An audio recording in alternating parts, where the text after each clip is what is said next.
ఈశ్వరుడికి ఆ రోజున అర్చన చేసి పల్లకీ పట్టుకుని పల్లకీని తీసుకెడతారు ఉత్తరద్వారంలోంచి. ఆయనతో వెళ్ళాలి.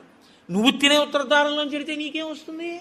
ఆయన వెళ్ళిన ఉత్తరద్వారంలోంచి వెళ్ళాలనుకోవాలి. అథవా అసలు నిజంగా వెళ్ళవలసింది ఏమిటంటే ఈశ్వరుడితో వెళ్ళాలి.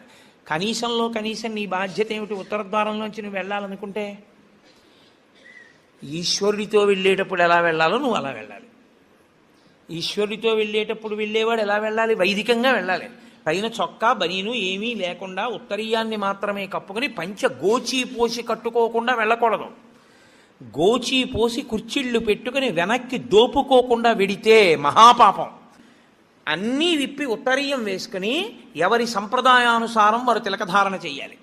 నీకు ద్వాదశనామములైతే ద్వాదశనామములు, నాకు విభూతి ధారణ ఎలా చెప్తే అలా నేను విభూతి ధారణ నేను చేసి శ్రీరంగనాథుడితో కలిసి ఆయన పల్లకీతో నేను ఉత్తరద్వారంలోంచి మౌనంగా కానీ భగవన్నామని చెప్తూ కానీ ఆయన వెంట వెడితే నా ప్రాణోత్క్రమణమైనప్పుడు కూడా ఆయన నన్ను అలాగే తీసుకెడతాడు. ఉదారుడై నన్ను నమ్మి, శాస్త్రం నమ్మి నాతో ఓ రోజు వచ్చాడు కాబట్టి ఇప్పుడు అలాగే తీసుకెడతానని ఉత్తరద్వారంలోంచి తీసుకెడతాడు. అందుకే శివాలయంలో ఎందుకు ఉండదో తెలుసా అండి? ఉత్తరద్వారంలోంచి వెళ్ళేది అక్కడికే కాబట్టి ఇంకా మళ్ళీ శివాలయంలో ఉత్తరద్వారం ఎందుకు? అంత శివకేశవ అభేదంగా ఉంటుంది ముక్కోటి ఏకాదశి యథార్థమునకు.